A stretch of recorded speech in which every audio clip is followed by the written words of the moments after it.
maanta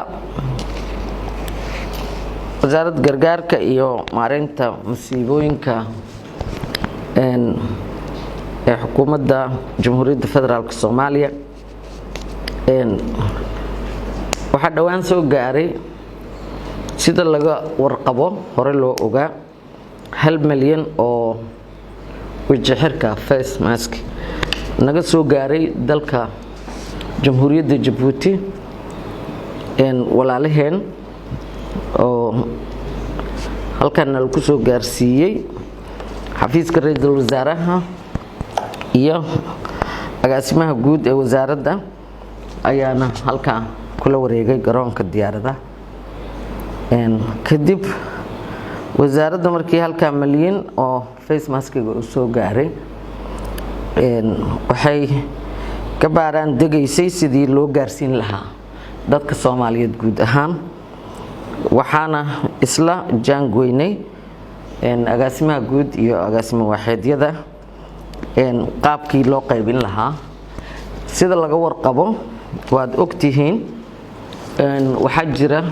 dad fara badan oo Soomaaliyeed oo duruufaha aysan u saamaxaynin in ay helaan face maskiga marka si inta mudan loo gaarsiiyaan uga fikiraynay annagoo u marayno kulay dawlad goboleedyada iyo gobolka Banaadir maadaama xarunta dawladda ay gobolka Banaadir ku taalana si hooso dadka ugu badan jamhuuriyadda ay ku nool yihiin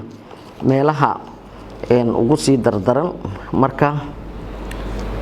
aan u gaarsiino ama kulamada badan ay ka dhacaan sidaas daraadeed marka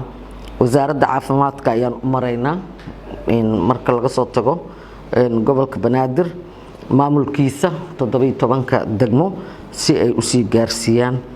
waxa kale oo jiro dad fara badan oo u nugul sida barakacayaasha iyo dad aan barakacayaal ahayn oo u baahan xogogaalnimadooda waxaan uga faa'iideysanaynaa oo u badan haween iyo dhalinyaro duruufahaas gaarka ah qabana waxaan go'aansanay inaan u marno maadaama ay jiraan ururka haweenka qaranka ururka haweenka gobolka Banaadir ururka dhalinyarada qaranka ururka dhalinyarada gobolka Banaadir iyo dhalinyarada kale ee madax bannaan sidii loo gaarsiin lahaa xarumaha dawladda sida meelaha badan oo la iskugu imaanayo labada aqal iyo xukuumadda labada aqal markaan leeyahay waa baarlamaanka oo shaqaale fara badan ay ayaguna halkaas ay joogaan xabsiga dhexe oo kale in maxaabiis aan wasaaradda taliska ciidanka asluubta aan ku wareejino haddii Allah uga dalo ogolaado marka meelahaasaan isla go'aansanay iyo qaabkii loo qaybin lahaa halkaas milyan oo face maskiga ah haddii Allah uga dalo ogolaado marka maanta shaqadeena qayb kamid ah ayay ahayd arintan mahadsanidin